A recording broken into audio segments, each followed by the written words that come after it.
Энэ нутгийн хөрс карбонатлаг шүлтлэг орчинтай. Тиймээс энэ орчинд зогтсон мод сөг олон наст үйт буурцагт ургамлуудыг сонгон тариалсан юм.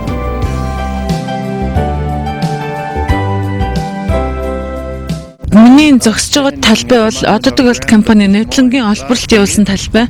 Энэ жил би ирээд энд төхөн сэргээлтийн ажлыг хийгээд одоо та үр дүнгийн энд харж байна. Одоо олборлолт хийсэн талбайгаа өмнөхөөс нь сайжруулж чаддаггүй мэхэд тэр төвшөнд нь аваачих явдал бол манай гол зорилго. Би энэ талбайгаа би хашиж өгөөгүйсэн бол энэ ургамал одоо энд байхгүй, малд идүүлчихвэсэн. Тэгэхээр энэ хашижуулсны ач холбогдол бол энд гарч байна. Шинзланд улсаас хоёр төрлийн услааны төхөөрөмж оруулж ирсэн. Нэг нь бол өөр ингэж эргэлдэж услах, нөгөөх нь өөрөө явж усалдаг. Энэ хоёр услааныхаа төхөөрөмжөөр бид нар бүх энэ талбайгаа бол усалж өгдөг. Ингэснээр энэ усны асуудлыг бол шийдэж өгч байгаа. Нөхөн сэргээлт хийх нь бол бас их зардал гаргаж байгаа мэт. Энэ 10 га талбайгаа хашихын тулд 60 гаруй сая төгрөгөөр машины материал авчирж энэ хашаагаа хийсэн. Мөн бордоо гэхэд одоогийн байдлаар 10 орчим сая төгрөгийн бордоо бид нэр бордоогоор газраа бордож байгаа. Тэгээд нэг ээлжиндээ 20 литр бензинээр ингэж услаагаа хийж явж байна. Энэ бол өдөр тутам гарч байгаа зардал. 6 ажилчинтай үйл ажиллагаа явуулж байгаа зөвхөн нөхөн сэргээлтэн дээр.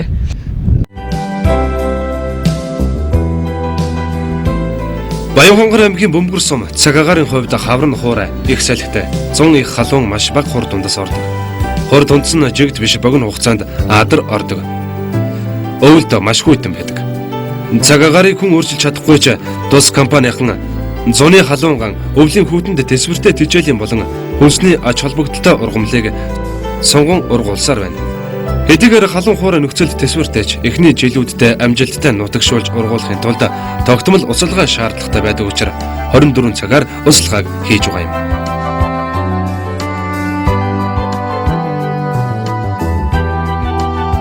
Мал бэлчээрлэх нь шинээр ургуулсан үрсэлгээнд маш муу сүүрүүлэх нөлөөтэй байгаа юм. Өнгөрсөн хугацаанд Одод Голд компанийн хувьд нөхөн сэргээлт хийж олон наст ургамал мод ургуулсан талбайд мал бэлчснээс болж байнгын асуудалтай байсан байна. Дөнгөж ургуулсан мод болон шинээр ургаж буй олон наст ургамлууд нь малд идүүлснээс болж дахин ургадаггүй. Үнцээрээ суурах эсвэл өвлж чадахгүй хүрдэг байна.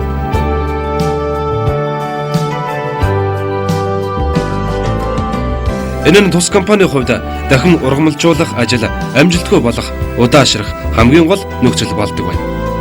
2009 онд нөхөн сэргээлт хийсэн талбайд 2.5 гааг нь Шинэ Зеландын мал орохгүй зориулалтын хашаагаар хашиж туршилт хийсэн байна. Энэ туршилтын үр дүн харахад хашаагаар хамгаалсан талбай нь хамгаалаагүй талбайтай харьцуулахад ургамлын ургалт нь эрс сайжирсан байсан юм.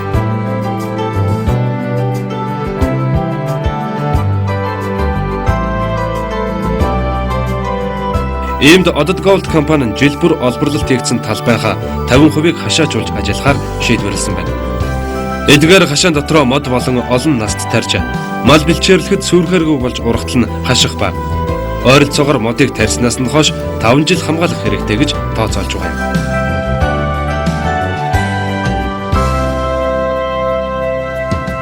Хашаажуулах ажил нь нэлээд хэмжээний зардалтай байдаг байна. Зөвхөн нэг га газрыг хашаажуулахдаа материалын зардал нь 6 сая гаруй төгрөг болдог бол үүн дээр ажиллах хүч, техникийн зардал мөн нэмэгдэнэ. Гэхдээ энэ нь нөхөн сэргээлт хийсэн талбайг дахин хурдан хугацаанд ургамалжуулахад, ялангуяа мод ургуулахад зайлшгүй шаардлагатай гэж үзэж байгаа юм. 2005 оноос хойш харин одоо төрөлдсөн байгууллагын нөхөн сэргээлтийн талаар бол нэлээд ажлыг хийх зорилт тавьсан. За уул уурхайн байгууллагууд ч гэсэн энэ талаар бол нэлээд их ажлыг хийжсэн. За үүний одоо нэг нь болохоор зэрэг одоо Одод Голд компани байна. Энэ компани бол 2005 оноос бол Байдрагын гол Өрзөт голын хөндөд бол уул уурхайн олдворлолтын ажил хийж эхэлсэн. За эндний уул уурхайн олдворлолтын ажил хийхдээ бол байгаль орчинд бол сөрөг нөлөөлөл багтай, ийм технологитой ийм одоо үйл ажиллагаа явуулж ирсэн л да. Тэгээд тухайн үе болгонд нь бол одоо нөхөн сэргээлтийн ажиллагаа хийхээр бол их чарман одоо ажилдаг байсан. 2009 оноос одоо өөрийнхөө олдворлолт хийсэн талбайд одоо нөхөн сэргээлт хийсэн байсан. За энэ нөхөн сэргээлтийг хийхдээ хамгийн одоо гол одоо чухал асуудал бол тухайн орон нутагт зөгцсөн, экологтон зөгцсөн, хөрсөнд нь зөгцсөн ургамлыг тариалах нь одоо зайлшгүй шаардлагатай гэдгийг нь одоо бүрэн ойлгосон байсан. Ингээд одоо олон насд ургамал соргуу согоовор, Сибирийн өдөнг, хяаг, цааргас, хошоон зэрэг ургамлуудыг тариалсан байна. 2010 онд нийтдээ 10 газрыг хашааж болсон ба биологийн нөхөн сэргээлт маш амжилттай хийгджээ. Энэ жилийн хувьд Одод Gold компанийн хайлаас, улаас, бургас, чацарган, тэхийн шээг зэрэг 5 төрлийн 6 зүйл модны бянга гаруй суулгац тариалсан байна. Мод тарихад эхний хэдэн жилдээ шин суулгац болон залуу модонд усаг шаардлагатай байдаг. Ялангуяа Баян хонгор аймаг шиг хуура, говь хээрийн бүсэд маш их хэмжээний усалгаа зайлшгүй шаардлагатай болдог. Иймд мод ургуулах нь өртөг өндөртэй боловч нөхөн сэргээлтийн ажлын чухал хэсэг нь болдгийг. Улаас бол энэ нутагт ургадаг бөгөөд элсэрхэг чулуурхах газар амархан ургадаг арчилгаа багтай. Бургас ч мөн энэ нутгийн мод бөгөөд үндс нь устай газар хүрч чаддаг голын эргээр ургадаг байна. Харин хайлаас нь халуун хүйтэнд тэсвэртэй хөрс голдоггүй чанартай. Чацарга нь мөн Монголд хаа сайгүй ургадаг үржил шим муутай, карбонатлаг, шүлтлэг хөрсөнд ургах чадвартай. Мөн халуун хүйтэнд тэсвэртэй дүүнчлэн азот ялгаруулдаг ба түргэн хугацаанд үндс нь олон салааж хүчрхэг болж ургадаг. Тиймээс чацарга нь нөхөн сэргээлт болон хөрс хамгаалахад маш тохиромжтой ургамал юм. Одод Gold компанийн энэ жилээс цаашдаа өөрсдөө модоо үржүүлж байх зорилготойгоор үржүүлгийн талбайг хийгээд байгаа юм.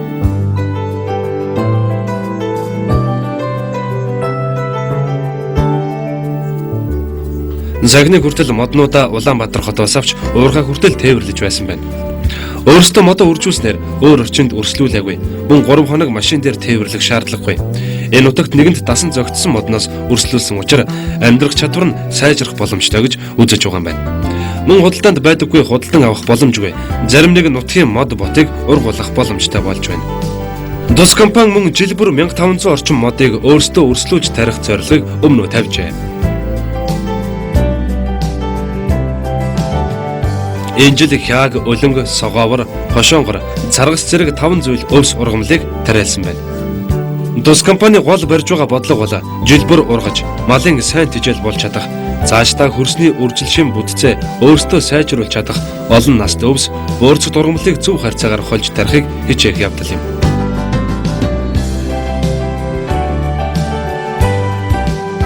Энэ нутагт ургадаг дэрс, хошоон зэрэг төрлөх ургамлууд нь чухал ач холбогдолтой боловч энэ ургамлын үрийг худалдан авах боломжгүй байдаг. Тиймээс энэ жил боловсрсон үрийг нь өөрсдөө түүж тарих төлөвлөгөөг тус компанийн гаргажээ. Энэ нь нөхөн сэргээлтийн талбайд нутгийн ургамал ургах явцыг хурцгах зорилготой юм.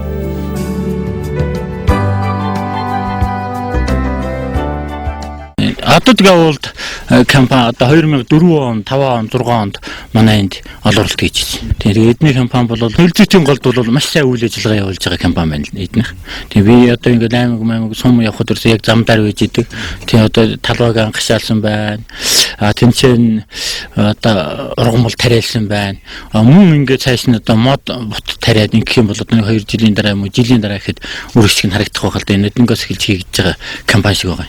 Тийм. Эднийх бол харин их сайн хийж яана гэж би бол өөрийн хувьд бол тийм дүгнэлт тавьдаг юм. Тийм. Нэгт хоёр дахь юм бол эдний компани бас нэг сайн тал байгаа. Юу гэхээр нутгийн ажилгүй залуучуудыг авч маш сайн ажлын байраар хангадаг. Тийм. Тэд нарыг маш сайн одоо ажилчин болгодог. Яадгүй арх болгодог. Тийм. Магадгүй тамхит дуулдаг. Тий. Яг ажлын төлөө болгодог. Үнэхээр хөдөлмөрч улсууд юм уу гэж би бол дотроо бодож явдаг эднэрийг. Тариалсан эхний жилийн 8 дугаар сарын 20-ны байдлаар олон наст ургамлууд төрүүлэлтийн эхний шатанд орж 15-аас 20 ширхэг ургал найл зуртай 15-аас 25 см өндөртэй болсон байна. Мод цөг 3-аас 4 ширхэг мөчөртэй 1-ээс 1.5 м өндөр ургасан байв. Одод Gold нь олборлолт хийсэн талбайгаа 100% нөхөн сэргээж ирсэн ба өмнө нь ямар байсан тэр төвшөнд эсвэл бүр илүү болгон сайжруулах зорилгыг өмнөө тавин ажилтдаг юм. Дус компани нь энэ зорилгодоо хүрэхийн тулд нутгийн малчид, эрдэмтэд, гадаад дотоодын мэргэжилтнүүдтэй хамтран ажилласаар байна.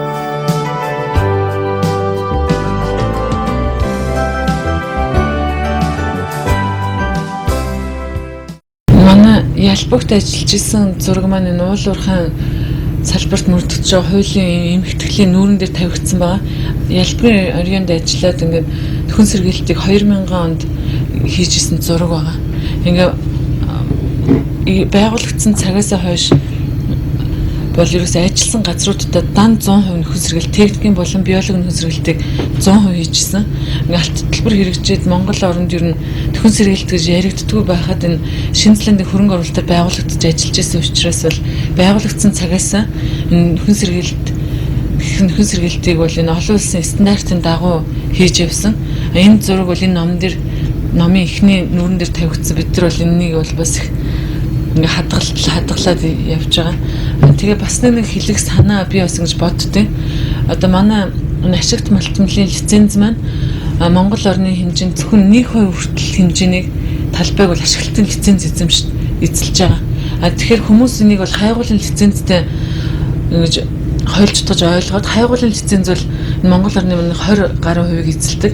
Тэгэхэд ингээ Монгол орны маань ихэнх хэсэг нь ингээд олборлолтод өртөх нэ, нуулуурхай маань байгууллагыг суйруулах нэ гэж хүмүүс бол ингээ хүмүүс бол ойлгоод өгдөг. Тэгэхэд бол яг энэ баримтан дээр ингээд яг энэ кадастралны зурган дээр ингээ харахаар 1%-ийг л энэ ашиглалтын лиценз эзэмшдэг.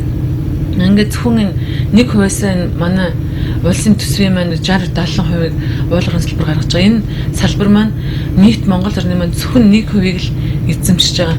Ингээ манай уулгын салбар маань ингээд төхөн сэргээлтээ бүгдийг хийгээд одоо олборлолтоо явуулаад газрын хэвлийг ашиглаад ингээ нөхөн сэргээлтийг хийгээд урд нь одоо газар тариалан юмс байсан бол газар тариалан юмс, мал аж ахуй бэлчээрийн талбай байсан бол бэлчээрийн талбай чигээр нь ингээд болгоод хүлээлгдээд явах юм бол энэ уулгын салбарын хувьд бол ерөөсөн ямар ч бухимдал бол төрөх тийм үндэс бол байхгүй.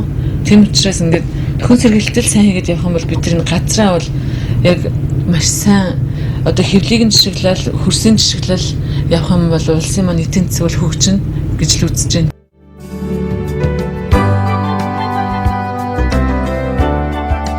Цаашдаа Одод Голд компанийн газар усаа зөв зохистой ашиглалт хийсэн бүх талбайгаа ойн зурвастай, олон наст тармил, ургамлын нөмрөхтэй бэлчээр болгон малчтад хүлээлтэн өгснөөр мал сүргээ адгуулan маллаж амьдрах таатай нөхцөлийг бүрдүүлж өгнө гэдэгтээ итгэлтэй ажиллаж байна.